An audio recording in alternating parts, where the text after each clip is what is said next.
abre la sesión. Señora secretaria, sirva a leer el orden del día.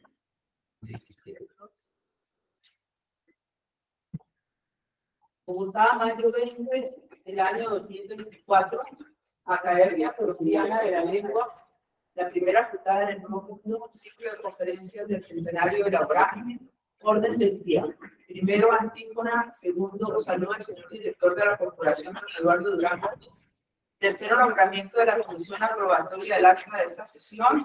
Cuarto, informe del acta de la sesión anterior por la secretaria de la Corporación, doña Cristina Maya. 5. Ciclo de conferencias del centenario de la Vorágine y presentación del conferencista a cargo del académico de número don Mariano Lozano Ramírez. 6. Intervención del escritor Delfín Rivera Salcedo, Trinidad, Antipalma y la Vorágine. 7. Comentarios si los sugieren. 8. Copa de vino ofrecida por el escritor Delfín Rivera Salcedo. Consideración del orden del día. ¿No prueba de académico? Primero, aprobado.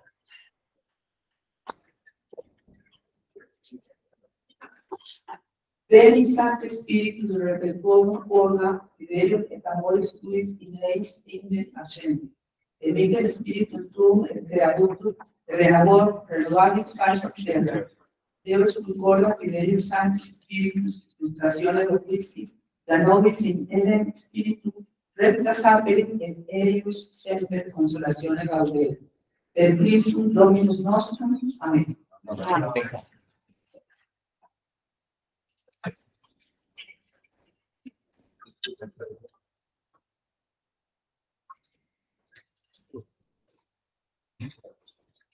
Segundo, saludo al señor director de la corporación, don Eduardo Durán Gómez.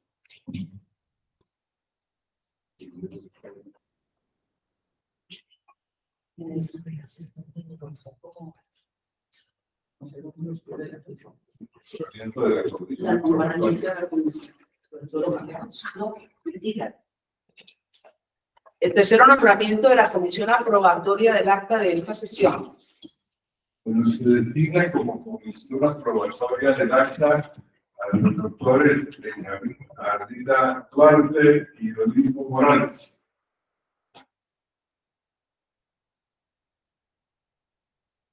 Sí, entonces, saludo al señor director de la corporación, don Eduardo Durán Gómez.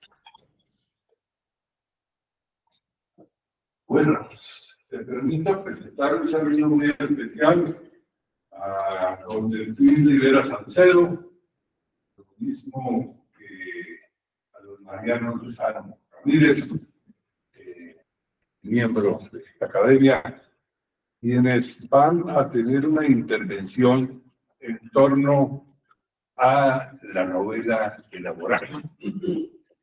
Ahora, con motivo de cumplirse el centenario de la publicación de la novela por parte de su autor, José Eustacio Rivera, hemos podido encontrar una gran afición de parte de los lectores del mundo literario hacia el repaso de esta obra literaria. Y quienes, como en el caso mío, nos hemos dedicado a repasarla con detenimiento, hemos podido no solamente ratificar la riqueza literaria de la obra de José Eustacio Rivera, sino también el alcance del contenido y el significado de lo allí consignado. La Vorágine es una obra de un gran valor literario por la forma en cómo fue escrita. Realmente encuentra uno en muchos párrafos, en muchas frases, en muchas divagaciones del autor, una riqueza literaria enorme, en donde puede llegar uno a la conclusión de que José Eustacio Rivera era en verdad una persona muy ilustrada, una persona involucrada profundamente en la lectura y una persona también profundamente reflexiva. Eso le significó no solamente el poder haber llegado a estructurar un proyecto literario tan importante como este, sino el de haber podido plasmar un criterio como autor literario de un enorme alcance. Pero a su vez, además de esta riqueza literaria, podemos encontrar también el alcance y el significado de la riqueza sociológica de la novela. Todo lo que tiene que ver con el problema social de la Amazonía colombiana, de sus habitantes, y también de la exploración o explotación abusiva de la riqueza, que llevó a cometer exageraciones, a cometer injusticias y a generar todo un problema social que ha tenido también hondas repercusiones en lo que es el cuidado del medio ambiente. Hoy, 100 años después de haberse publicado esta novela, podemos llegar a la conclusión de que efectivamente nosotros hemos sido muy dejados con el medio ambiente. Hemos permitido que los años pasen y que los atropellos se cometan. Y las consecuencias las estamos padeciendo en estos momentos, cuando ese efecto acumulado de daño causado está generando graves inconvenientes y graves afectaciones. Todo esto que denunció Rivera en su novela no ha sido estudiado y valorado suficientemente. El país no ha estado en capacidad de tomar acciones efectivas para haber podido corregir estas situaciones que José Eustacio Rivera denunciaba con tanta claridad en su novela. Yo creo que este año, que es el año de la conmemoración de ese centenario, tiene que decirle al país muchas cosas y tiene que producir muchas reflexiones para que esas reflexiones nos lleven a tomar acciones para que se pueda, en cierta forma, resarcir el daño causado a ese medio país en donde están situadas la Amazonía y la Orinoquía colombiana. Medio país en donde requiere la atención del gobierno, en donde quiere la atención de los colombianos en general, y en donde si no podemos tomar acciones urgentes, es probable que la cuenta de cobro sea cada vez mayor. Entonces, este centenario de la vorágine tiene que servir, como lo dije ya, para muchas reflexiones. Y esa denuncia tiene que tener repercusiones. Pero a su vez, debe servir también este centenario para exaltar la calidad literaria del autor. Definitivamente estamos ante un autor superior. Aquí, en el Paraninfo de la Academia, en medio de ese mural donde refleja los grandes exponentes de la literatura colombiana, está la efigie de José Eustacio Rivera. Queremos tenerla también en este salón de sesiones ordinarias. Y queremos que su figura se exalte y se estudie, porque realmente José Eustacio Rivera fue ese gran referente literario de Colombia hace 100 años, y tenemos que rescatar su obra y su vida para que se perpetúe dentro del significado de lo que ha sido precisamente ese legado que hemos recibido.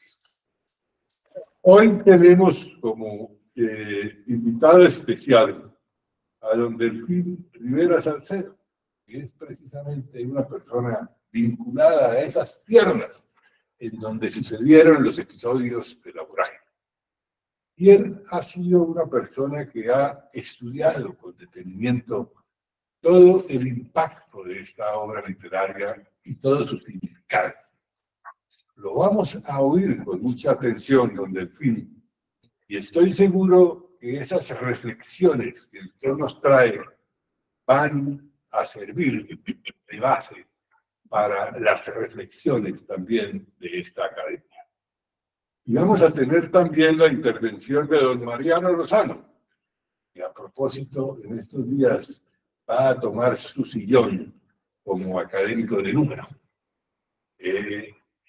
Él va a contribuir con este objetivo de la charla de hoy y nos va también a ilustrar con las reflexiones que se ha deducido sobre este tema. Entonces, bienvenidos a todos, muchas gracias a ustedes por este acompañamiento y esperamos que esta y las otras conferencias que vamos a tener contribuyan para el logro de ese objetivo fundamental, para exaltar esta obra literaria y desde luego para exaltar a su autor. Muchas gracias.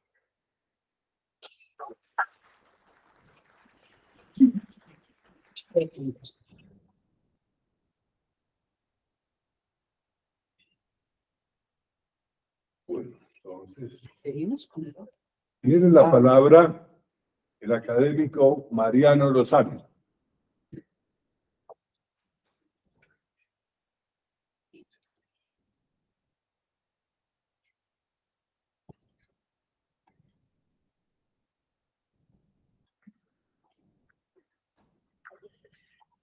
Muchas gracias, señor director. Señor director, don Eduardo Durán Gómez. Señora doña Cristina Maya, secretaria ejecutiva. Señor don Álvaro Rodríguez Gama, bibliotecario. Señor don Bogdan Piotrowski, tesorero. Señor don Delfín Rivera y señora doña María Isabel Vaca. Apreciados académicos, invitados especiales, señoras y señores, amigos todos. Quiero agradecer a las directivas de la Academia Colombiana la oportunidad de permitirme presentar a don Delfín Rivera, escritor, historiador, comunicador y formador de juventudes en los llanos colombianos, un gran amigo con quien comparto desde hace algún tiempo inquietudes lingüísticas y literarias. He titulado esta presentación, de la siguiente manera. Delfín Rivera Salcedo, orgullo de la cultura casanareña triniteña. Pocas veces la creatividad regional que corre por las venas de los autores naturales de esos lugares, vertidas ya en poemas, cuentos, novelas e historias que forman parte del intenso vivir académico colombiano, tiene la oportunidad de sentir el llamado tutelar para presentar ante un auditorio excelso como el de esta corporación centenaria, un poco de lo que allá en las diversas regiones de la geografía nacional, silenciosamente, pero con gran tino y tesón, se acumula en cientos de hojas llenas del saber popular que se recoge y se escribe sobre lo que se hace por la lengua, la historia, la cultura espiritual y material colombianas. Afortunadamente, la Academia Colombiana de la Lengua, con el más alto sentido de la responsabilidad, cumpliendo con sus objetivos misionales, una vez más abre sus puertas para escuchar las voces silenciosas que de aquellos lugares abrevan en el camino de la inspiración y del encuentro de la musa creadora, presentes en diversos textos llenos de formas literarias que en verso o en prosa describen el amor, el sufrimiento, el dolor, la alegría, la injusticia social, todo ese mundo real e imaginario que invita a los lectores a conocer en el terreno de los aconteceres lo que se ha escrito y se sigue escribiendo sobre la vida de hombres, mujeres, niños y ancianos que habitan las bellas y soleadas regiones del oriente colombiano. Por consiguiente, en esta ocasión me quiero referir en concreto a una región próspera del territorio nacional llena de historia libertaria, de lucha, de honores, de milicia campesina, ejemplo de aquel ayer triste por el surgimiento de la sangre derramada y alegre por el triunfo en el campo de batalla que hizo posible la libertad del suelo patrio, los llanos casanareños, en especial la población de la Santísima Trinidad del Pauto y a uno de sus hijos ilustres, orgullo de la llaneridad, don Delfín Rivera Salcedo. Un hombre y un nombre. Conocido por muchos de nosotros, apreciado y respetado por el pueblo casanareño, que reconoce en él un verdadero adalid de la lucha por el sentimiento de la llaneridad.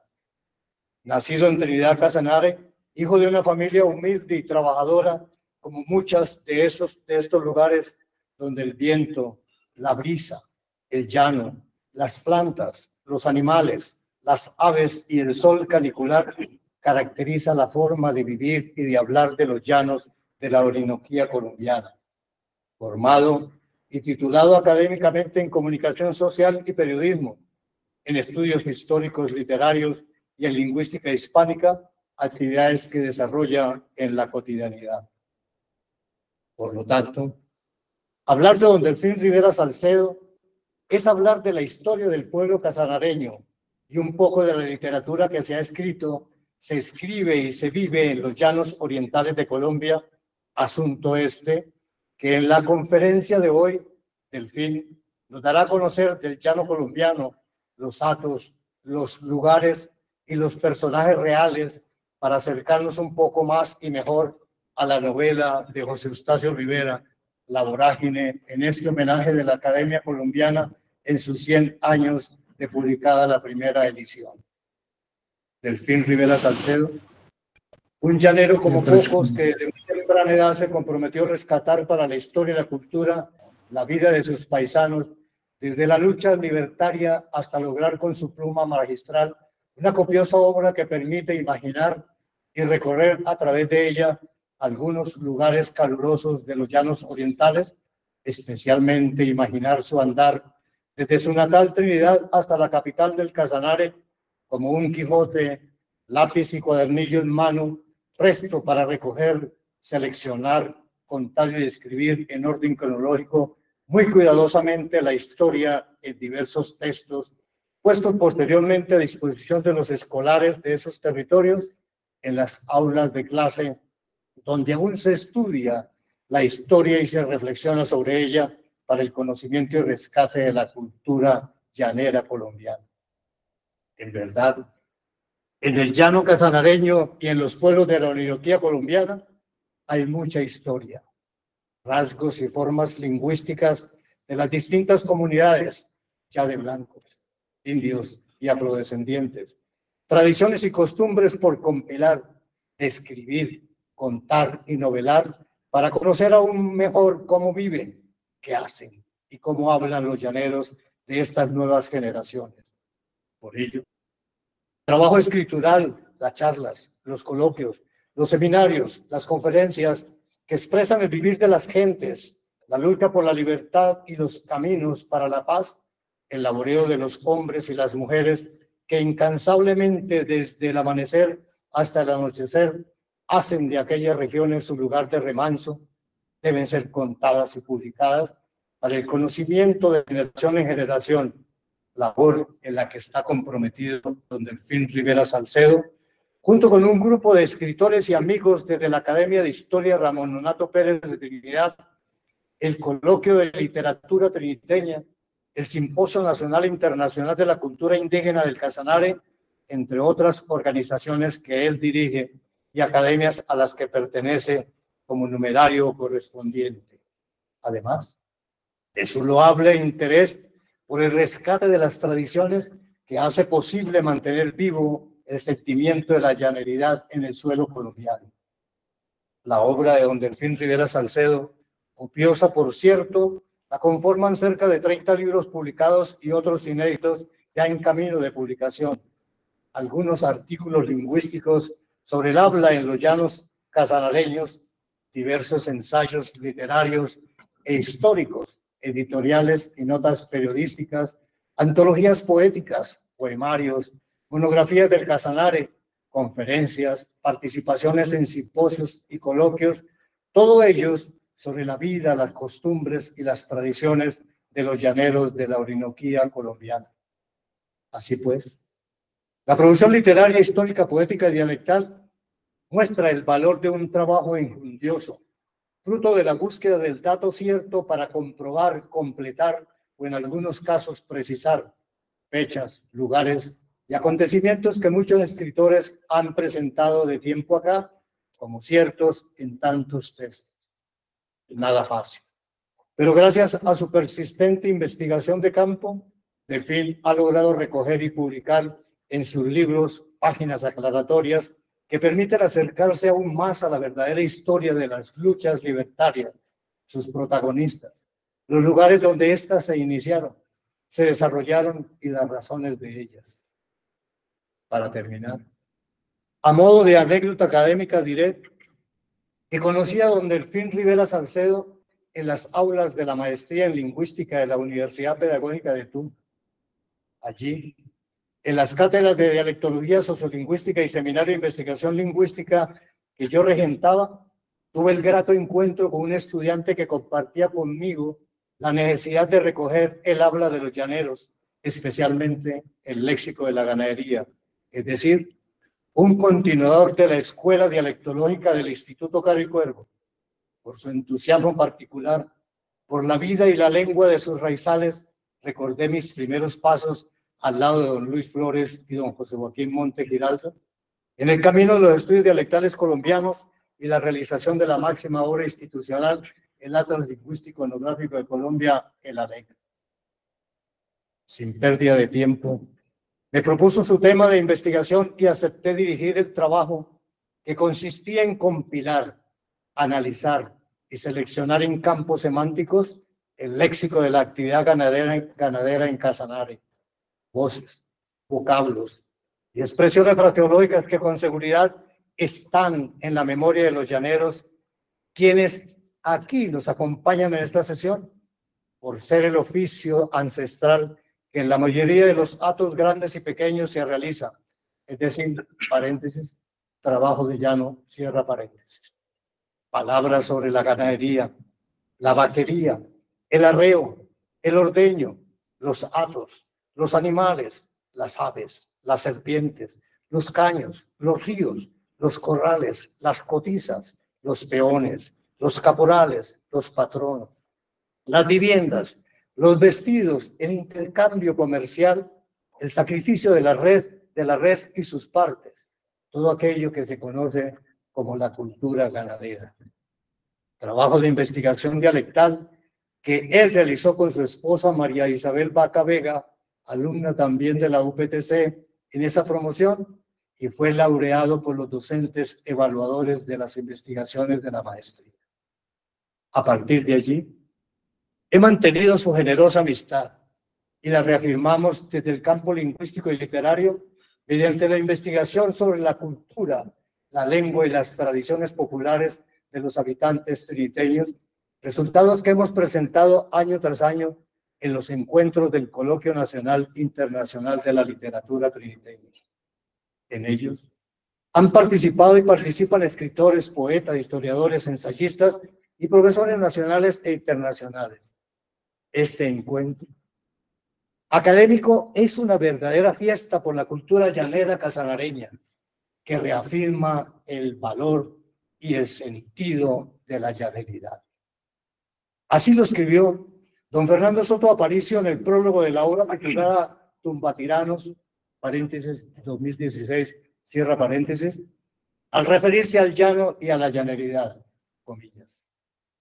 No es el llano de Venezuela ni el de Colombia, es el llano porque este es una sola patria, un solo sentimiento, una sola mano abierta y franca, un solo brazo interminable y permanente, página 14. Continúa don Fernando Soto, comillas. El llano es bravura, horizonte sin término.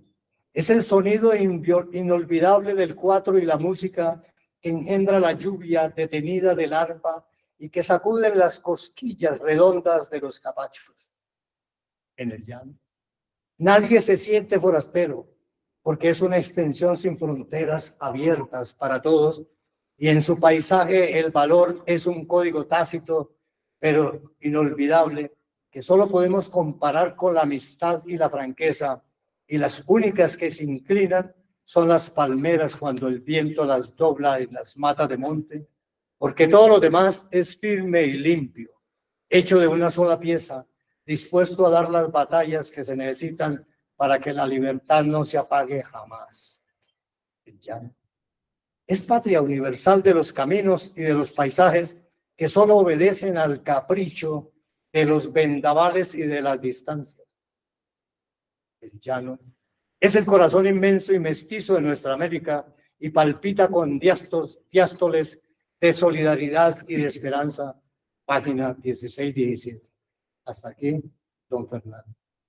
De lo anterior, se desprende que la llaneridad es sentimiento, imagen, ideología y espíritu presente en el pueblo llanero. Son varios los homenajes y las distinciones que Delfín ha recibido en su tierra natal y fuera de ella, entre ellos la alcaldía y el Consejo Municipal de Trinidad, por iniciativa de algunos de sus miembros y escritores llaneros colombo-venezolanos, aprobó y le entregó en acto público un acuerdo que honra y enaltece su trabajo intelectual y su compromiso por el rescate y difusión de la cultura triniteña casanareña, denominado, comillas, Día de la Literatura Triniteña, cierre comillas, para conmemorar el 29 de septiembre, la fecha de su natalicio. Este merecido reconocimiento nació en Trinidad el Coloquio Nacional Internacional de la Literatura Triniteña. Hoy cuenta con 7 encuentros y en la actualidad se prepara el 8º para esta conmemoración.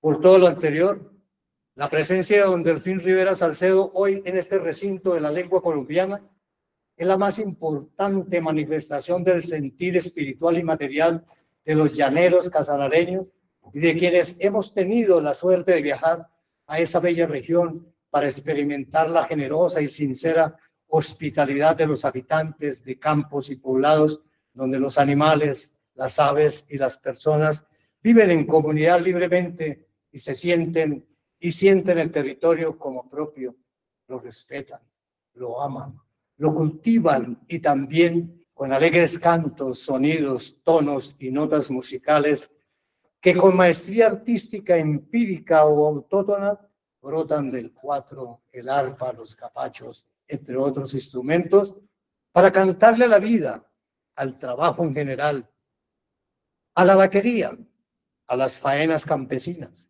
a los trabajos en cultivos de grandes extensiones y de pan coger, al amor y al desamor.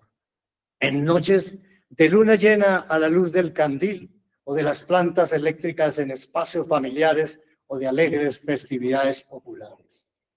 Bienvenido, don Delfín Rivera Salcedo, a esta casa académica, donde esperamos seguir contando con sus charlas sobre la vida de los llaneros casanareños triniteños, también con sus escritos históricos y lingüísticos, junto con la literatura que desde la pluma al vuelo produce usted bajo la inspiración y la recolección de notas que nos entrega en cada una de sus ediciones.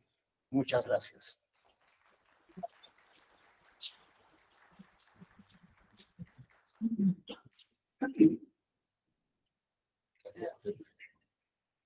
Intervención del escritor Delfín Rivera Salcedo, Trinidad, Matepalma y La Vorágine. Tiene la palabra el escritor Delfín Rivera Salcedo.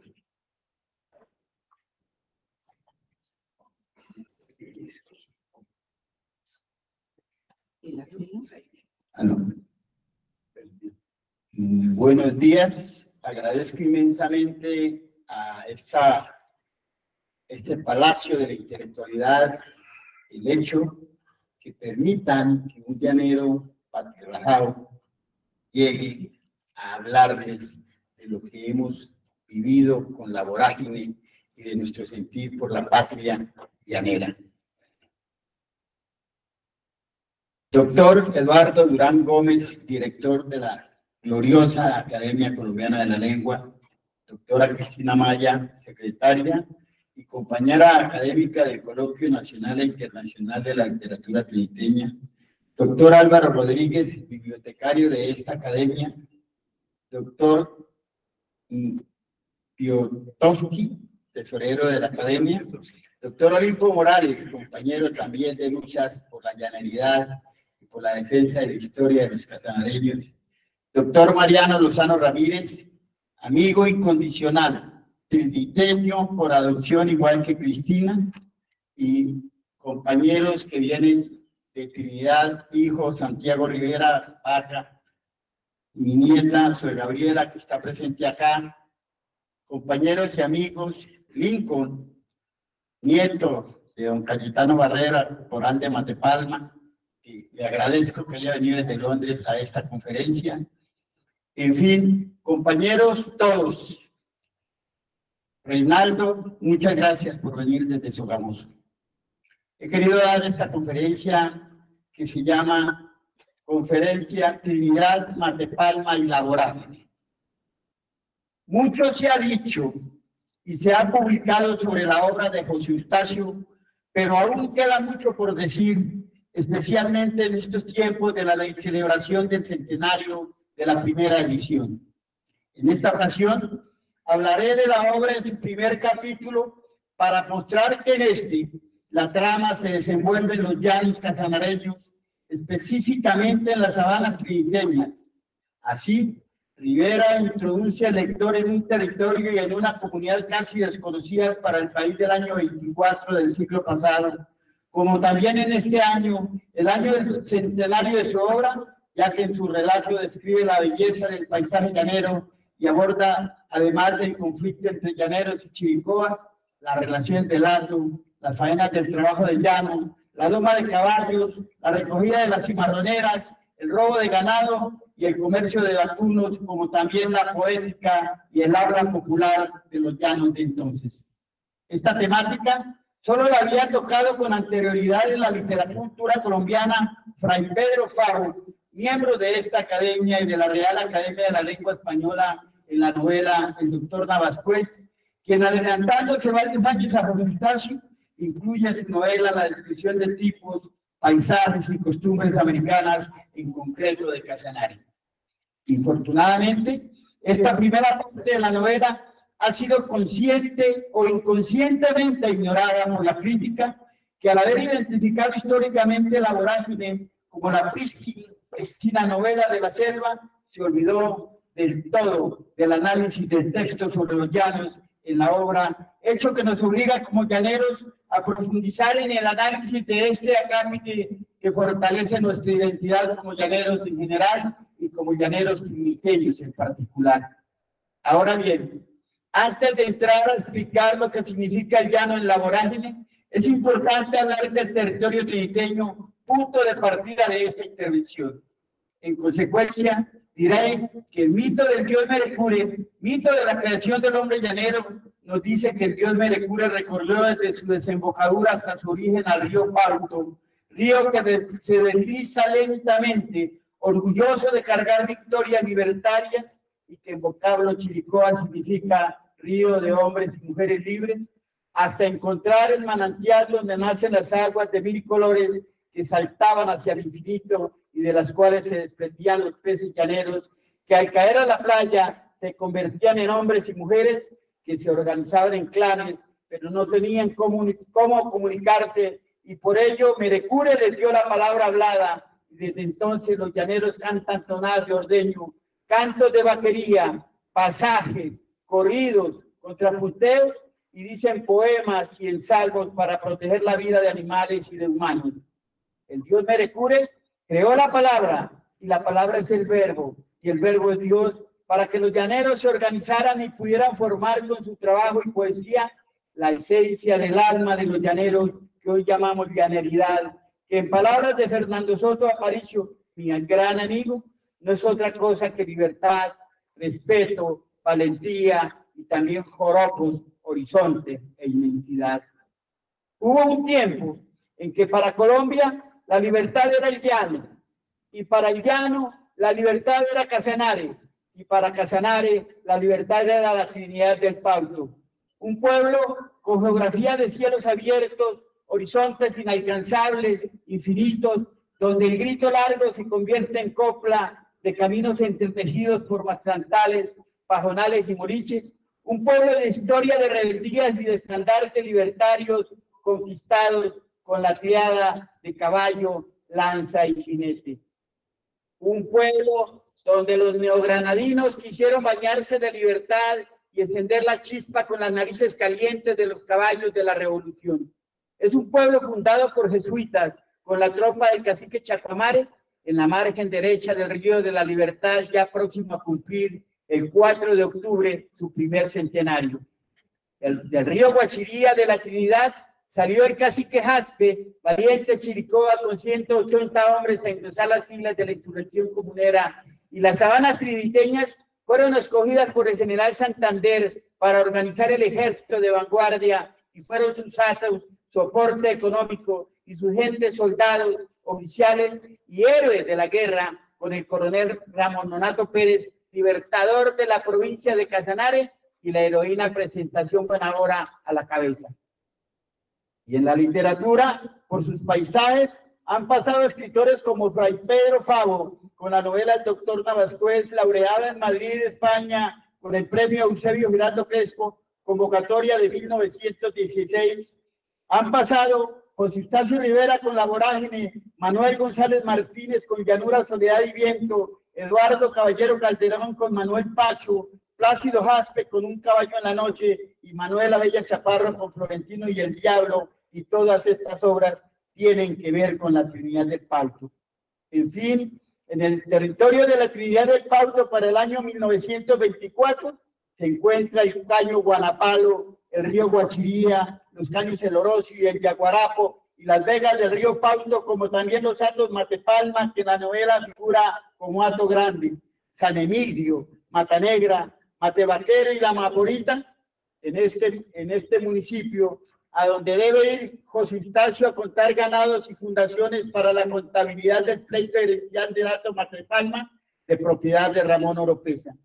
La sociedad llanera de la época en que José Eustacio vivió en el hato Matepalma, ubicado en Trinidad, era una sociedad cuya economía se basaba fundamentalmente en una ganadería extensiva y trashumante, completada con una agricultura de subsistencia de origen indígena, en la que el ganado era la riqueza y fuente de poder social y cultural. En ella no existía la propiedad privada sobre la tierra, y las sabanas sin cercas eran sabanas comunales sobre las que se tenía el derecho de posesión que iba hasta donde pisara el ganado. Todo ello alimenta la identidad cultural, al punto que los llaneros venezolanos y colombianos desarrollaron un sentido de pertenencia regional, considerándose pertenecientes a la nación llanera de la Orinoquía colombo-venezolana por encima de los dos estados de Colombia y Venezuela. Es por ello que después de la expulsión de los jesuitas, los ganaderos venezolanos desde los llanos del Guárico y el Apure llegan como colonizadores invasores a las tierras casnareñas, buscando buenos y nuevos pastos para sus ganados, como también el aumento de sus rebaños con los ganados de las cimarroneras, de los hatos jesuitas Macarabure, el Algarrobo, San Emidio, Santa María, etcétera, ubicados en las sabanas triniteñas. En el año de 1856 llega de Venezuela don Ramón Oropesa a las sabanas de Trinidad, que en Venezuela tenía fama de tener mucho ganado cimarrón en las costas de los montes del Pauto, del Guachiría y del Ariporo. Buscando la tierra donde se fundaría, llegó a la hoy llamada Vereda de la Lucha, asentamiento de chiricoas y guajivos sobre las márgenes del Caño La Palmita, y entró en combate con ellos. Luego se desplazó por las costas del Caño del Orocio hasta llegar a Cafifí, pequeño caserío fundado en 1836 por los curas agustinos recoletos, y en el que se estableció una alcabala que recaudaba los impuestos del comercio que iba para el río Orinoco y que traía del puerto de La Plata y la parroquia de la Trinidad. El antiguo Cafifí estaba situado a unas 6,5 leguas sobre el Pauto y legua y media de la desembocadura en el Meta. se acabó por la competencia del puerto de Oropué en 1861 y el abandono de sus fundadores. El hato de Matadepalma se fundó en donde queda hoy la vereda de Santa Irene, muy cerca a la desembocadura del río Pauto. Don Ramón Oropesa, con sus hijos, Ramón y Toribio, desarrolló el hato con las cimarroneras del Yatea, el Orocio y el Pauto, pero el afán de expansión de sus terrenos y el pretexto de los indios y que el tigre le acababan el ganado, lo llevó a querer acabar con el asentamiento chiricoa de las costas del Caño de la Palmita en la vereda de la Lucha, en una guajibiada dirigida por él. La tradición oral dice, comillas, llegaron los blancos con Winchester y Remington a sacar a los indios de la Palmita y unos gritaban y lloraban y otros se echaban y corrían. La mujer del capitán tenía 16 años y estaba embarazada. Le decían Rosa Blanca por nombre español. En el transcurso de la batalla, don Ramón a caballo la perseguía para dispararle, que ella corría y corría hasta que cayó y parió. Rosa Blanca cortó el cordón umbilical, tomó el niño en sus brazos y continuó la carrera hasta que don Ramón la mató de 4 tiros de Winchester. Desde entonces, año de 1870, en el entorno de Caño de la Palmita hay un sitio denominado Rosa Blanca y a la vereda se le denominó La Lucha, recordando el enfrentamiento de los chiricoas y al dueño de Matepalma. Para cuando Brisson visitó el hato, es decir, en el año 1894, le calculó a Matepalma 20,000 cabezas de ganado y una fuerte suma en oro que nadie sino él conoce, comillas. De don Ramón Oropesa dijo Brisson, es hombre de buena estatura, muy robusto, colorado, pintón y marcado en toda la piel con manchitas amarillas como atigrado. Tendrá unos 65 años y sufre de gota. Su voz es oscura y sus ojos muy apagados por el abuso del alcohol. Sin embargo, en este momento se halla en regular estado y conversa con cierto tino. Desde la muerte de su padre, no ha salido sino 1 o 2 veces hace muchos años hacia Arauca. No conoce ni el Meta siquiera, ni el cerro, y nada fuera a excepción de las inmediaciones de su casa. Don Ramón no tiene confianza en el bien que pueden hacer las misiones a los indios, a quienes aborrece justamente, pues ellos mataron a su padre. Dice que los indios le matan ganado en compañía con los tigres, pero que estos son males que no se pueden evitar. Llenaba los corrales de novillos de 5 años y cuando el comprador se prestaba a recibir el lote, extendía su valletón en el paradero a las puertas de la majada. Por cada novillo que fuera saliendo por el medio de los jinetes que guardaban la puerta y controlaban el negocio, el comprador debía arrojar sobre el paño azul una moneda. Así completaban 200 o 300 morrocotas hasta cuando el cliente se le agotaran los recursos. Por cada venta que Ramón hacía, solo encimaba 1 litro de aguardiente, pero la tonada del visitante y podían demorarse en el hato cuanto quisieran, teniendo a su disposición en forma gratuita trago, comida y potreraje. En Matadepalma surgieron leyendas sobre entierros de morrocotas, esto es monedas de oro de don Ramón Oropesa, con ánimas y espantos que aparecían en forma de luz para indicar el lugar del entierro y luego matar a los buscadores del tesoro, unas veces a las orillas del caño, otras debajo de la cama de don Ramón o en los corrales de palo de mango, donde se juntaba José Estacio Rivera con las cocineras y trabajadores del hato a escuchar las historias como las de Florentino y el Diablo, la leyenda de Matarrala, el sin cabeza del Orocio, el perro negro de la Pesa, la vaquera, el vaquero empautado, el ánima del Barajuste, el coplero del Yatea, el entierro de Matepalma, el espanto de Rosa Blanca, el caimán de la Palmita, la Virgen de Matepalma, que alimentaron la creatividad del abogado para escribir La Vorágine. En realidad, desde los orígenes hasta nuestros días, las creencias mágicas se hallan inextricablemente ligadas a todas las actividades humanas. Secreta o abiertamente, la magia circula por el arte de todas las épocas, de modo que no es posible señalar los límites históricos del arte mágico ni tampoco reducirlo a unos cuantos rasgos estilísticos. Lo específico de la magia consiste en concebir al universo como un todo en el que las partes están unidas por una corriente de secreta simpatía. De ahí que el objeto mágico sea siempre doble o triple y que alternativamente se cubra o desnude ante nuestros ojos, ofreciéndose como lo nunca visto y lo ya visto. Todo tiene afán de salir de sí mismo y transformarse en su próximo y su contrario. Los delfines del río Guanapalo, en Casanare, en noches de luna llena, se transforman en hombres que fecundan a las mujeres en la época menstrual. La mujer pecadora se transforma en la sayona. La bola de fuego solo se controla con insultos. El mal se transforma en el tuy. El silbón acecha a los caminantes parranderos del camino. Finalmente, el lenguaje de la comunicación humana en los llanos a través de los siglos de historia y por mediación de distintos tipos de sociedades ha ido desarrollando un sistema de influencias que han afectado al lenguaje de ciertas estructuras ideológicas. Es decir, el lenguaje no tiene una significación vacía, sino que está acompañado de una connotación básica representada en la racionalidad de un mundo que se representa real y simbólicamente. La palabra medio español, medio indígena, vertida en comunicación, permite las relaciones entre los llaneros, entre su propia realidad y el mundo circundante humanizado. Por ello, el mito de los llanos es una forma de comunicación y como tal cuenta cómo gracias a las hazañas de los seres naturales, una realidad ha venido a la existencia, sea esta la realidad total, el cosmos o solamente un fragmento. Después, siempre el relato de una creación que narra cómo algo ha sido producido, pero el mismo hecho de relatar el mito, las gestas de los seres sobrenaturales y las manifestaciones de sus poderes sagrados se convierte en el modelo ejemplar de todas las actividades humanas significativas. Es así como al hablar en los llanos, no hablamos únicamente con el que tenemos cerca, hablamos también con los muertos y con los que aún no nacen, con los árboles y las ciudades, los ríos y las ruinas, los animales y las cosas. Hablamos con el mundo animado y con el inanimado, con lo visible y con lo invisible. Hablamos con nosotros mismos. Hablar en la Orinoquía colombo-venezolana es convivir, vivir en un mundo que es este y sus transmundos, este tiempo y los otros, una civilización medio español, medio indígena. Para el año de 1915, Mata de Palma era un hato de 50.000 cabezas de ganado y Ramón Oropesa Hidalgo, hijo, vendió antes de morir el hato de Mata de Palma a Jacinto Esteves, su cuñado.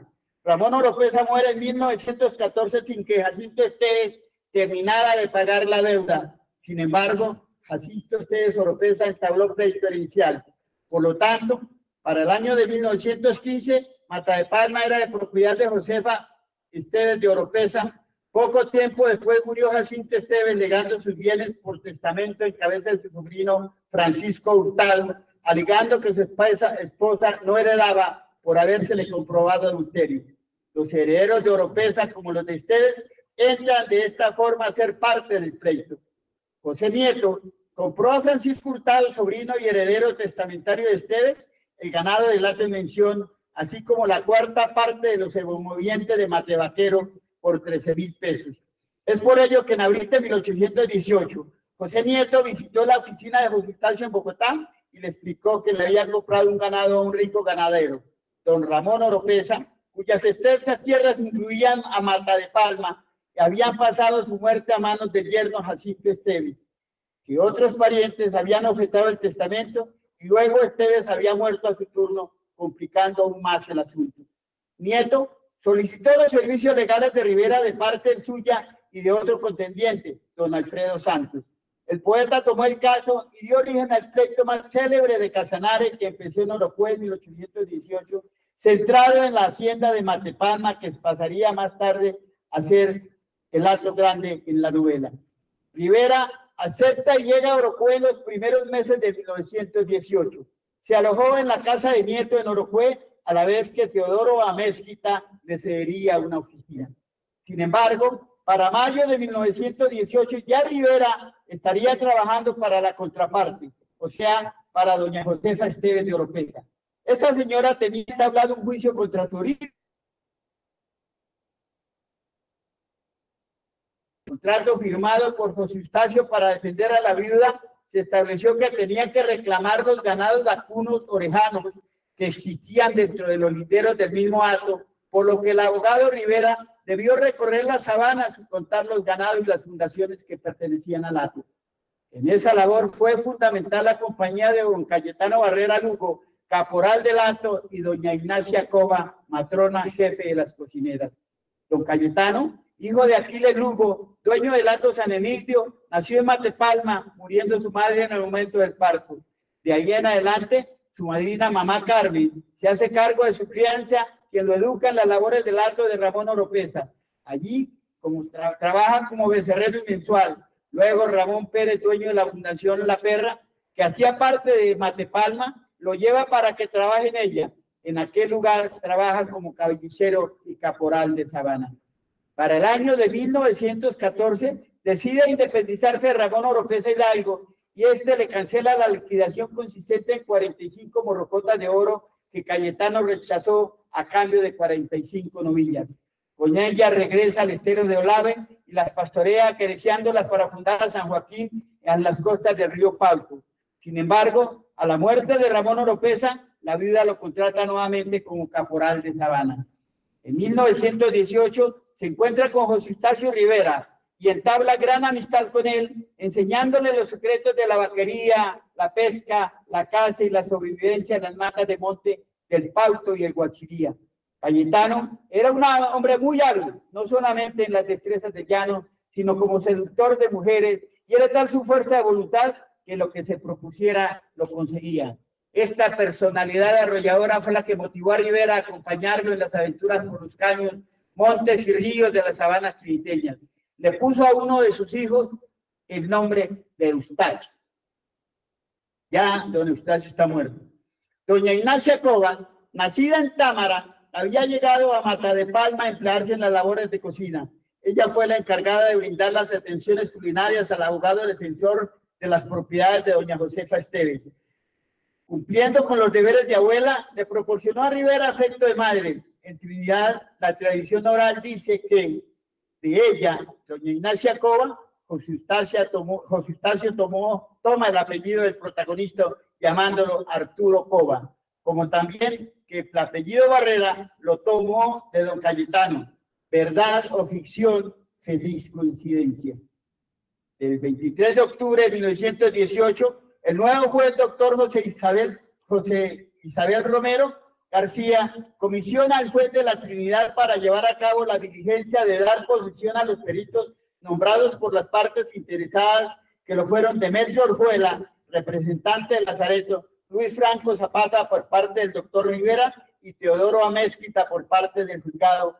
Se ordenó asimismo, para efectos de la diligencia, reconocer la personería de las demás partes y ordenar la entrega del expediente al doctor Rivera para hacerlo llegar al juez comisionado.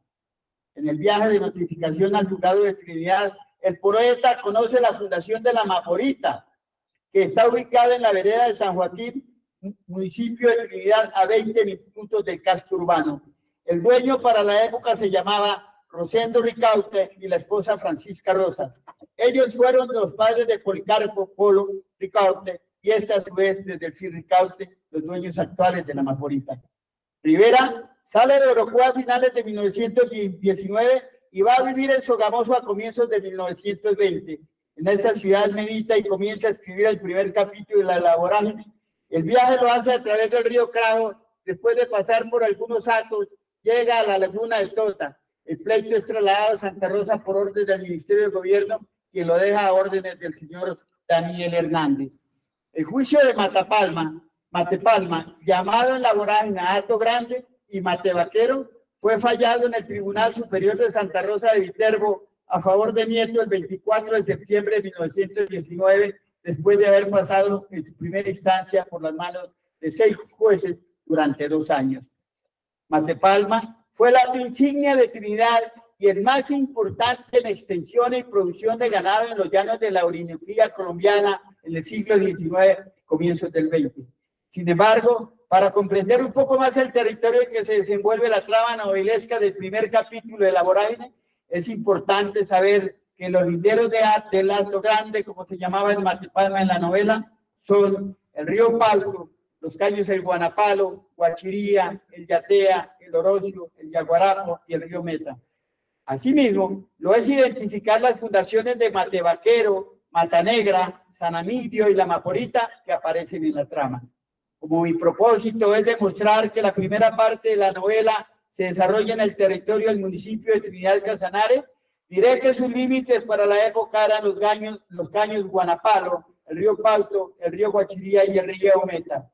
Además, que entre su jurisdicción fluyen los caños el Orocio, el Yaguarapo y el Yatea.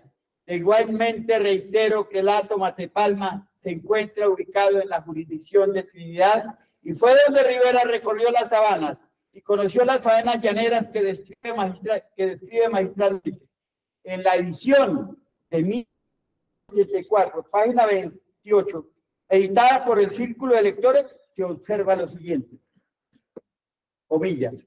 8 días después, visitamos la fundación de la Maporita. La laguna próxima a los corrales se doraba al sol. Unos mastines enormes vinieron a nuestro encuentro con ladridos desaforados y nos dispersaron las bestias. Cierro comillas. Como ya describí anteriormente, esta fundación se encuentra en la vereda San Joaquín del municipio de Trinidad y la laguna aún se puede contemplar. En la página 92 está plasmado, comillas, el mulato volvió de los toldos con el arma y la montura. El señor Barrera quedó apenado, que no sabía que estas cosas estaban allá. Les entendí que mandaría gente a coger los bichos que se les fueron. Te prohíbo la compañía. Si no quieres ir solo, iré contigo. ¿Dónde le dijeron que anochecían? En Matanegra. Esta fundación se encuentra ubicada entre los caños el Yatea y el Guachiría. En la página 93 aparece la siguiente referencia de la Vega del Pauto, pero don Fidel me indicó la Vega del Pauto. Me voy porque me coge la noche y se me riega la brigada. Brigada lote de bestias. Del caño el Guachiría aparece ellos pronunciaron esta frase. Nosotros preferimos la libertad. ¿Para qué lado cogieron los camaradas? A la costa del Guachiría. Adiós pues. Y galoparon entre la noche en cuanto al caño del Yaguarapo, el novelista expresa, el dueño del hato apresó al chicuelo liándole garganta y brazos con un mecate y mandó 2 hombres a que lo mataran ese día debajo de las resacas del Yaguarapo.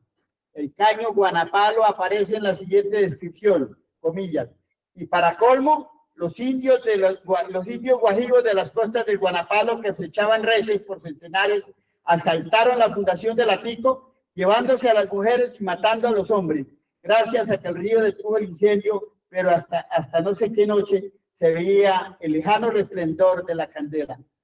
En cuanto al hato de San Emilio, en la página 120, Rivera menciona lo siguiente. Adolescente apenas, vino a los llanos cuando estaba en su auge el hato de San Emilio y allí sirvió de cocinero varios meses. Este hato, situado en la jurisdicción de Trinidad, fue propiedad de Aquiles Lugo por compra que le hiciera el señor Luciano Cisneros el 4 de enero de 1874.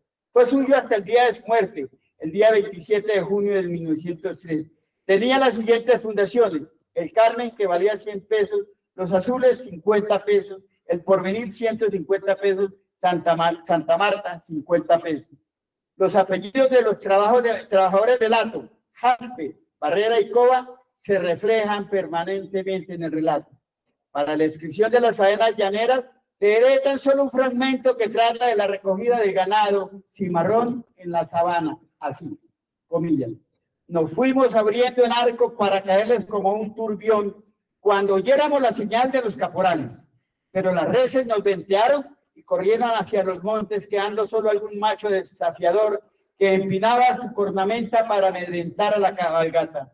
Entonces lanzáronse los caballos sobre el desbande por encima de malezas y comejenes con vertiginosa celeridad, y los fugitivos se fatigaron bajo el zumbido de las lazadas que cruzaban el aire, abiertas para caerles sobre los cachos, y cada vaquero enlazó su toro desviándose hacia la izquierda para que saltara a un lado de la montura el resto de la soga enrollada y el potro recibiera el templón en la cola sin enredarse ni flaquear.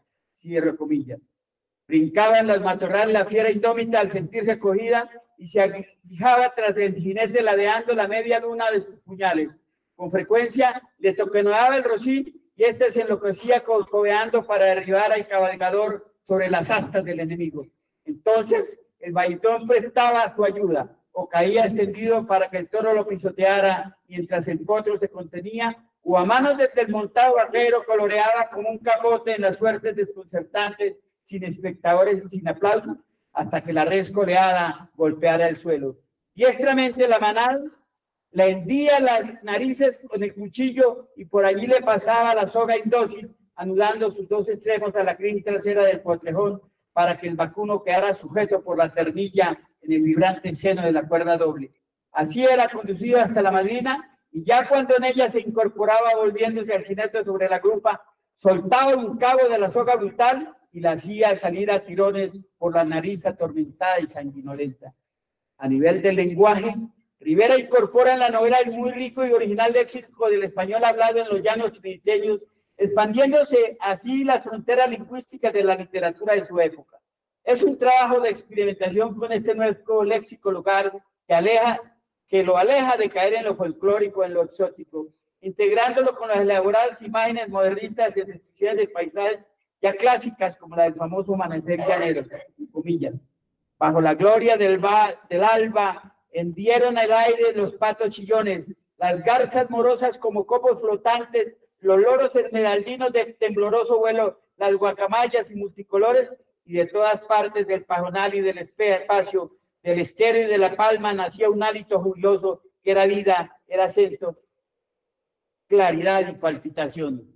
El autor, en un intento por darle mayor identidad local al relato, altera la ortografía de las palabras conocidas para reproducir la manera en que los llaneros la pronunciaban, recordándonos así que la lengua es también sonido y ritmo en las interacciones verbales, en la vida diaria de los llaneros, mostrando del habla triniteña su poesía, sus refranes y práctica lingüística como el dieísmo, la edición, etc.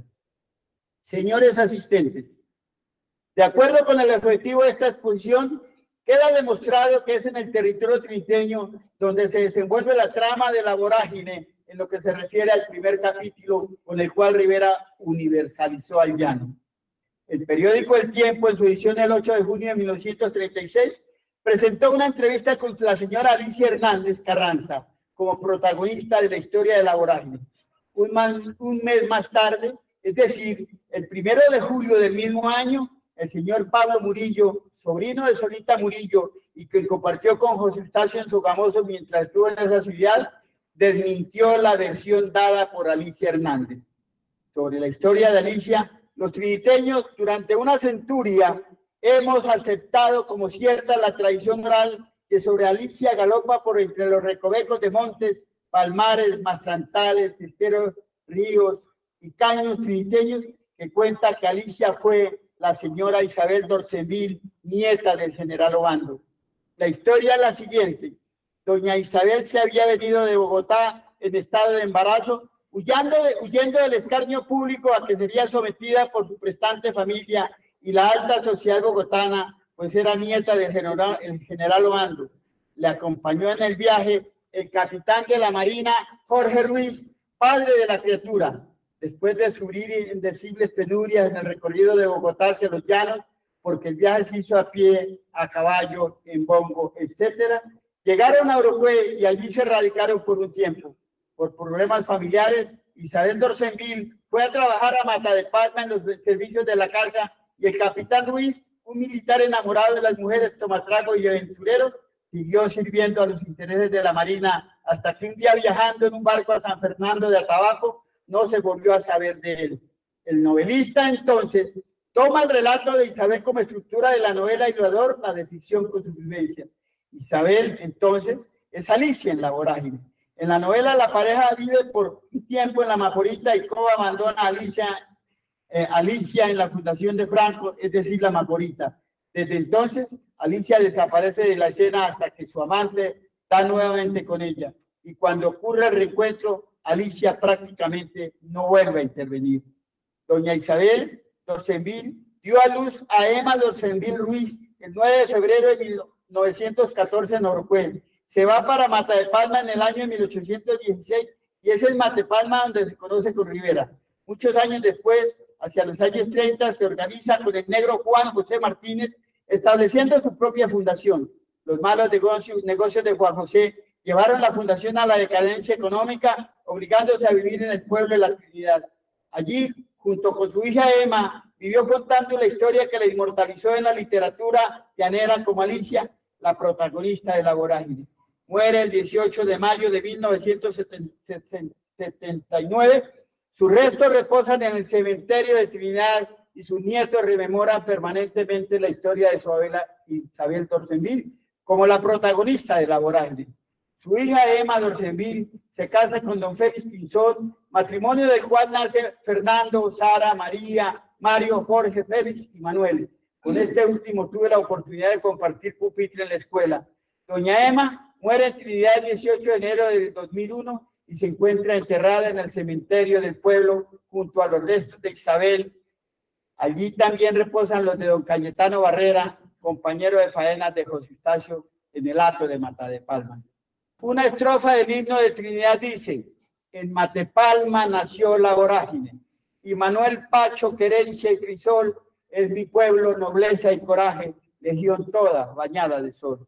A modo de conclusión, diré que La Vorágine en su primera parte es una oda a la llaneridad, a la vaquería, a la identidad del hombre llanero, encarnado en el triniteño que tricentenariamente hoy pervive con la ganadería en la estructura del hato, que ya está extinguiéndose. Es por ello que llamamos la atención a la academia y al gobierno nacional para que en el centenario de La Vorágine se resalte la cultura llanera y se promueva la investigación sobre lo que implica ser llanero, su habla, su cultura, sus formas de producción, su folclore, etc. Y además, exigimos desde este alto centro intelectual que la ruta de La Vorágine comience por Trinidad Casanare, ya que como quedó demostrado, es este el municipio teatro de los acontecimientos novelados de Rivera en la primera parte del llano. Nos corresponde entonces, queridos académicos, retomar la literatura no solamente para modificar la insensibilidad social de la época, que haga surgir una nueva poesía y una nueva literatura, sino que tenga la posibilidad de crear un hombre nuevo. Muchas gracias.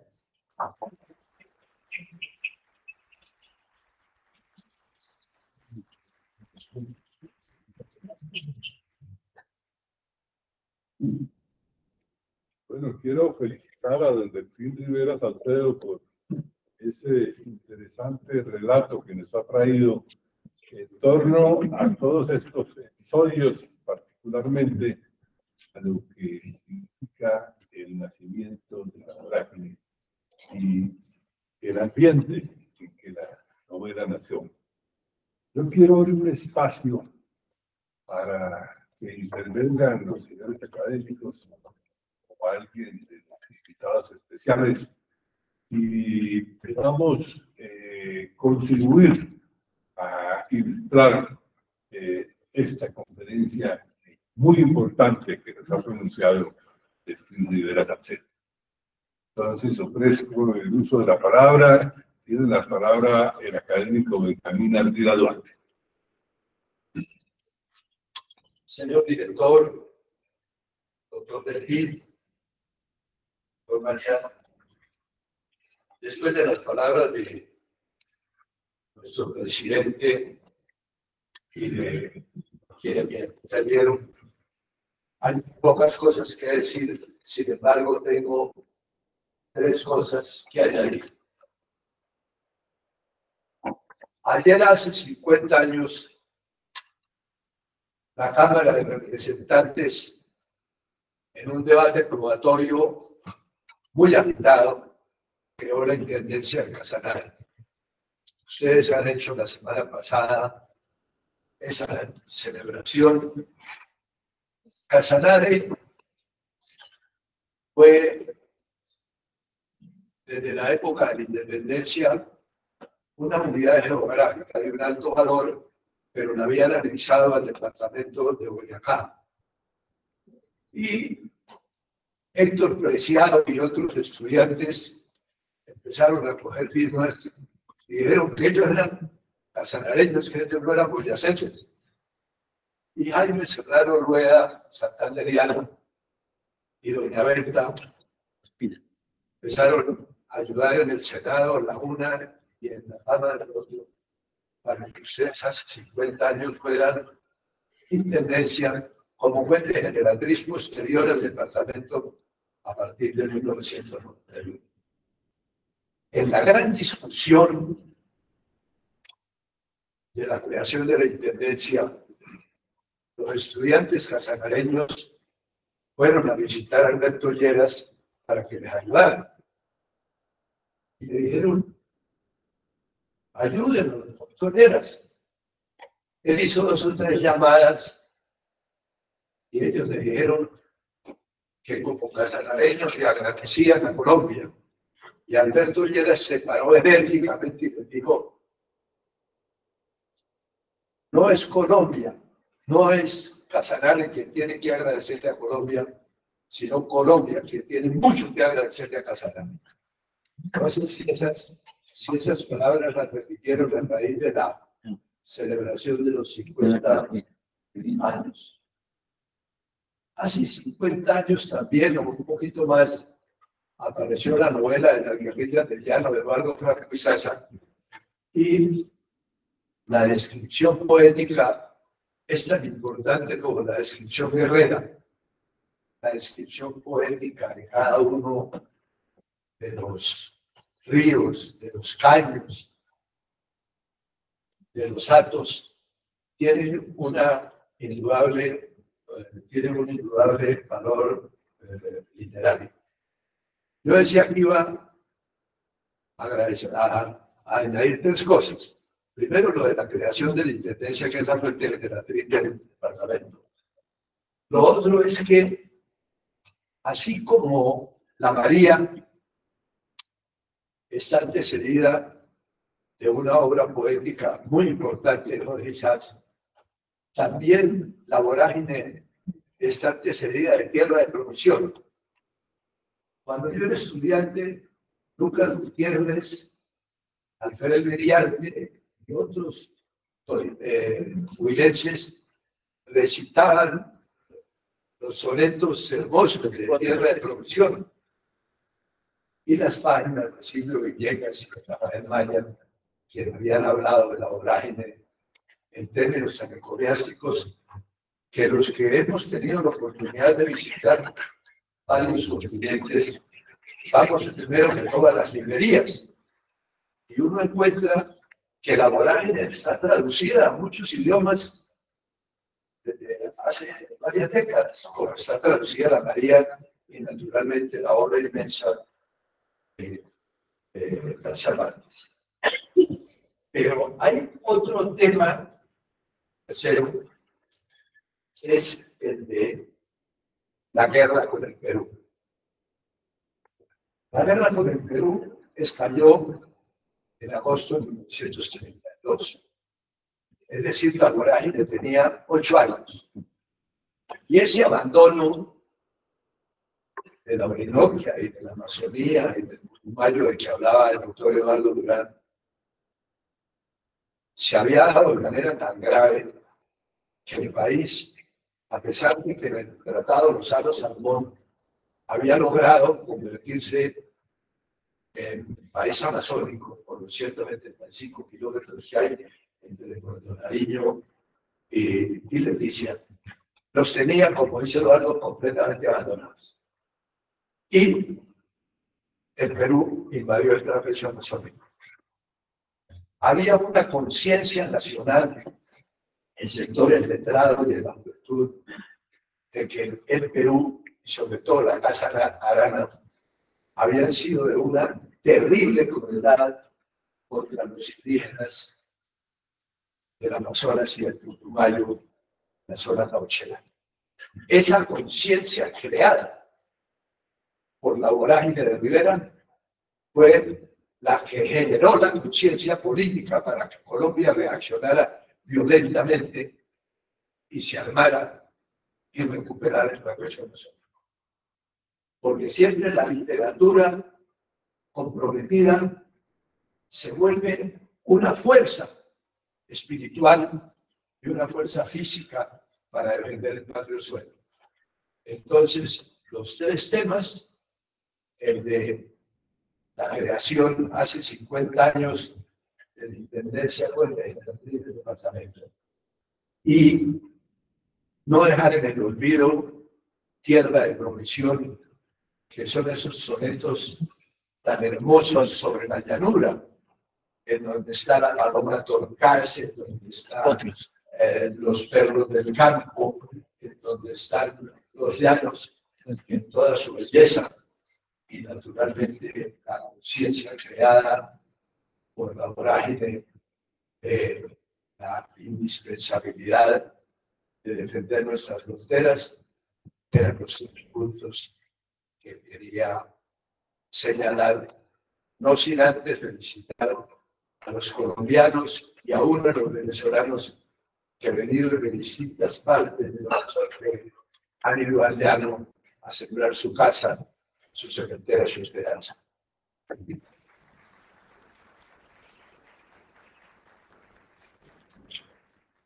Muchas gracias al académico Benjamín de Duarte por su intervención. Y quiero ofrecer la palabra al señor Reinaldo Caballero. Muchísimas gracias. Permítanme compartir la primera hoja, primera página de laboral escrita en Salomón de sin manuscrito. He traído esta hoja porque José Ignacio Rivera llega a Sogamoso en marzo de 1922. Él viene de Casanare y trae Casanare en su corazón, en su espíritu. Y allí en Sogamoso encuentra una región tranquila, agradable, que le permite a él comenzar a escribir la vorágine en Sogamoso. Y encuentra el apoyo de familias ricas.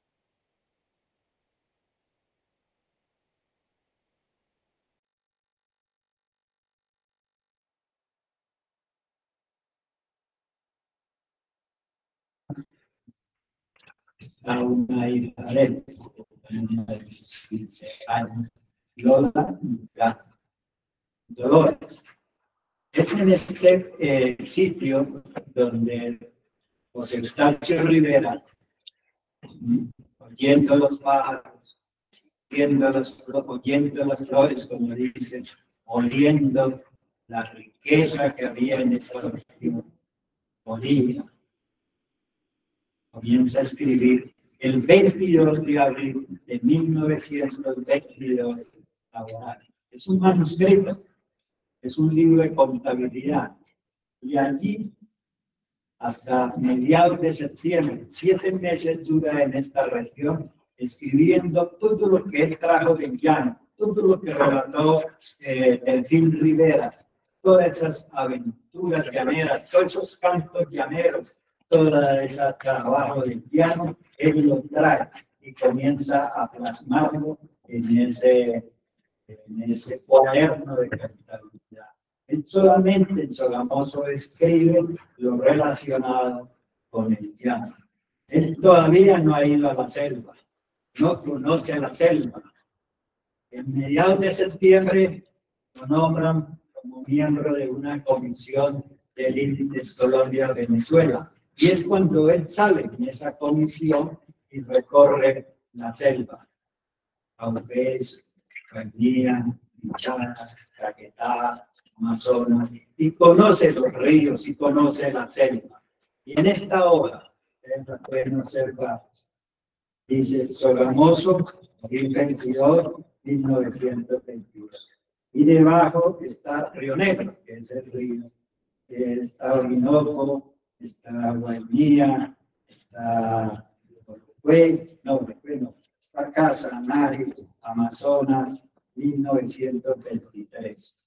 Y en mediados de abril, 21 de abril de 1924, termina en Neiva escribiendo la vorágine. Y la publican el 24 de noviembre de 1924. Por eso es que estamos en el centenario de la primera edición de la vorágine. Allí en Sogamoso hay una casa que es Las Monjas. Este Esta casona, la finca, pertenece a Cementos Argos, que está en muy mal estado y hemos estado hablando para que Cementos Argos permita una remodelación de esta casa y se vuelva un centro cultural, una escuela para toda esta vereda, escuela cultural de artes. Igualmente, puedo decirles que hace 50 años, el Instituto Cara y Cuerpo, 1974, en su revista publica un artículo del historiador Gabriel Camargo Pérez y lo titula Sogamoso, una de laboral. Eso nos ha llevado a estar con los colegios, con las escuelas, con los amigos, hablando de la obra. Que vuelva a leerse esta obra, porque la gran mayoría la ha leído, pero la leyeron cuando estaba en el colegio, estaban haciendo tercero o segundo bachillerato. Ahora, leerla es necesario, volver a leerla, a entenderla, a escuchar los académicos, escucharlos a ustedes, porque trae muchos mensajes para los años que nos quedan. Muchas gracias.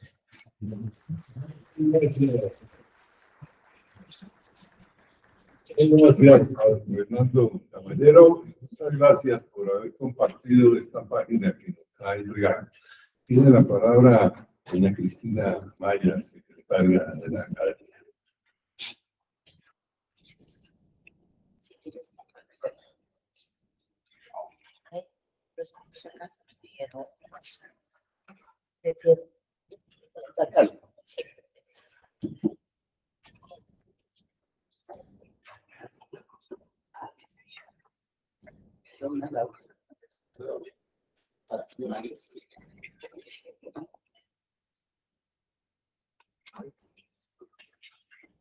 Bueno, pues celebro mucho la presencia de don Delfín Rivera en esta academia, porque sin duda alguna es el gran conocedor, digamos, de la intrahistoria de la obra, porque nosotros leemos o hemos leído desde la niñez o la juventud la vorágine, pero yo creo que no la hemos entendido bien, porque desde luego hay que conocer el territorio, hay que conocer las faenas de la ganadería, hay que conocer los llanos, hay que conocer la selva, hay que conocer los personajes, el lenguaje, todo lo que ocurre en esos territorios para poder comprender bien la obra. Es decir, las personas del interior que no hemos viajado, que no vivimos en el ambiente, difícilmente podemos entender el contenido profundo de la obra. Recuerdo mucho aquella vez cuando tuve el gusto de estar en esas regiones, en el Casanare, viajar por todos los llanos en el amanecer, que fue una experiencia maravillosa, llegar a Trinidad, al coloquio tan interesante y sobre todo algo que nos dijeron, bueno, yo quiero que ustedes, queremos que ustedes conozcan la tumba de Alicia. ¿De Alicia? ¿No? Entonces fuimos al cementerio a conocer la tumba de Alicia y ahí está el nombre de Isabel d'Orsonville.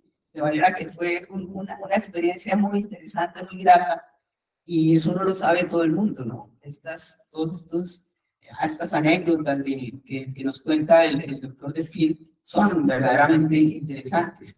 Entonces yo creo que para conocer bien la vorágine hay que tomar una clase primero con don Delfín para que lo ubique a uno en el territorio y hable de todas estas cosas que la gente no conoce, que no conocemos. Entonces, muchas felicitaciones y muchísimas gracias por darnos todos estos datos que son tan básicos, tan importantes para conocer la verdadera historia de José Eustacio y de la vorágine.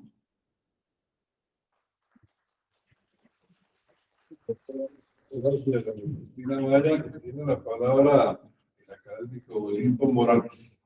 Muchas gracias, señor director. Pues aquí en esta academia, no, antes de ser fundada, El primer documento proveniente de España es de la Real Academia Española, donde se habla de Colombia. Ahí aparece Colombia. No existía, pero aparece. Y hoy, gracias Delfín, porque nos completó usted a Colombia, uniendo al Casanare con las estepas tolimenses y con las montañas colombianas. Muchas gracias. La palabra el académico Bogdan Piotrowski. Gracias, señor director.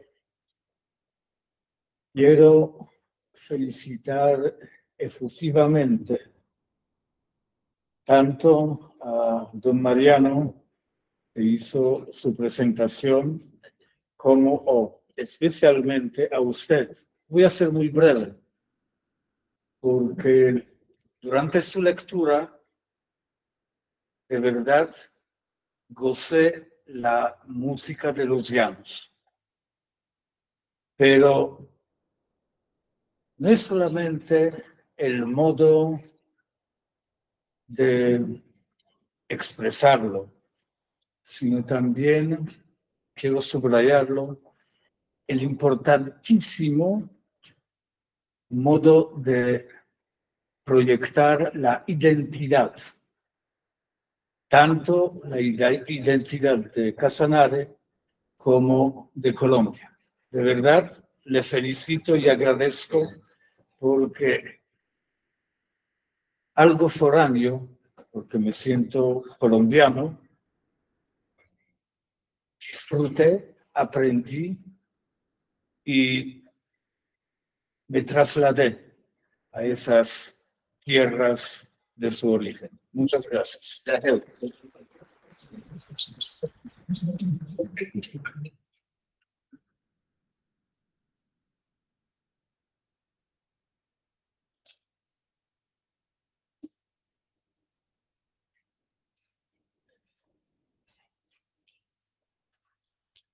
Bueno, muchas gracias, académico Piotrowski. Y le concedo el uso de la palabra a don Miguel Puerto Barrera.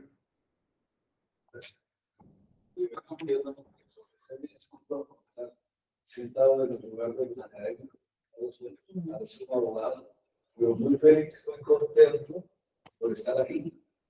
Quiero hablar en nombre de mi calidad de nieto de don Cayetano, que en fin, con, digamos, ese prestigio que tú tienes para hacer y escribir, lo escribió muy bien en su presentación. Define mi paisano, nacimos allá en este pueblo, con esa virtud de que tu padre y mi padre eran muy amigos también. De hecho, mi papá terminó siendo su padrino. Y eso me alegra mucho porque esa reivindicación de nuestra cultura, de la vida de los paisanos, con todo lo que ustedes han dicho. Y yo quisiera solo decir, o hacer una propuesta, cierto, trabajar entre todos. Yo tuve la oportunidad hace algunos años de estar en España y hice la ruta de Don Quijote. La ruta de Don Quijote me llenó mucho de alegría porque entendí más la obra de Don Quijote caminando por esos pueblos para llegar a todo. Es una cosa hermosa, la cultura, la comida, la historia. Y cuando hacía esa ruta, yo pensé de fin en la vorágine. Pensé en mi pueblo, en nuestro pueblo. ¿Por qué no hacer la ruta en la vorágine? Es un poco la idea. Es cómo ir a nuestro pueblo y hacer a caballo, como lo hizo José Eustacio, por supuesto. Movernos de Trinidad hablando con todos estos personajes que son de segunda y tercera generación, como Asia, ir al cementerio antes que el gobierno quiere llevarse el cementerio para recuperar los restos de Alicia, ¿no? Y ir a esta Palma, que hoy en día están las fincas, hoy en día están las fincas del abuelo, los tíos, los de familia, pero eso podría conocer un poco qué es el Josefstacio andando en esos terrenos. Hoy existen todavía, desde el punto de vista, los caminos de la ruta que andamos por allí, y de esa manera entender la vaina que aprendimos de la nación, de la obligación, de la acuerdo, ¿no? Pero nunca la leímos con el proceso histórico que significa ahora, que creo que es la definición que debemos dar a la vorágine y a la historia no solo de Casanare, sino que eso nos va a abrir, pues, nosotros tanto como dice aquí la academia, y nos va a abrir al tema de la Casanare, toda esa historia terrible. Y yo también, pues, quizás haciendo la hora esta de celta,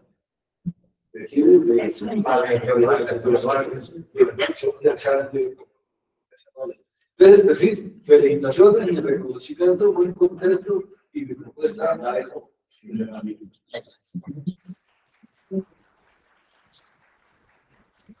Muchas gracias al primer puerto. Creo que agotamos ya las intervenciones porque estamos ya sobre la hora. Muchas gracias de nuevo por a ustedes, invitados especiales, por haber venido. Y desde luego también al Delfín Rivera Salcedo.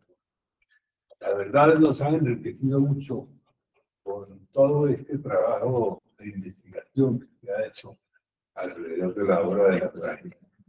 Sin duda va a ser muy útil en este estudio que está en estos momentos abordando la intelectualidad del país para exaltar la importancia de esa obra literaria.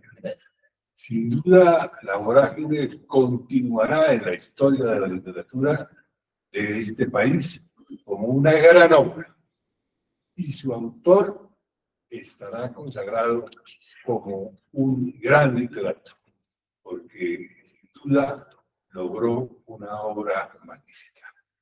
Seguiremos en el estudio de la vorágine. Vamos a tener otras sesiones dedicadas al tema y precisamente la señora secretaria nos va a ilustrar sobre estas futuras oportunidades en que nos ocuparemos del tema. Tenemos todo el resto del año para producir esta conmemoración y seguramente vamos a tener presentaciones muy interesantes que van a enriquecer este tema. Tiene la palabra doña Cristina Maya. Sí, tenemos varias conferencias de especialistas, gente muy importante, pero yo quiero invitarlos a la próxima conferencia sobre la poesía de Rivera, porque de verdad que se ha hablado mucho sobre Rivera como el gran, el gran prosista y el gran, dijéramos, la persona que denunció el problema de las caucherías, pues, que si no lo hubiera hecho José Eustacio, quizás no se habría hecho de la manera como tan brillante y tan audaz como la hizo. Pero se nos olvida el José Eustacio poeta. Se nos olvida que Tierra de Promisión fue el preámbulo de la vorágine. Entonces, yo voy a hablar el próximo 27 de mayo sobre Tierra de Promisión y sobre la vorágine, y voy a hacer una comparación entre la poesía de Tierra de Promisión, que es una poesía en verso, y la poesía de la vorágine, que es una poesía en prosa. De manera que muy cordialmente invitamos.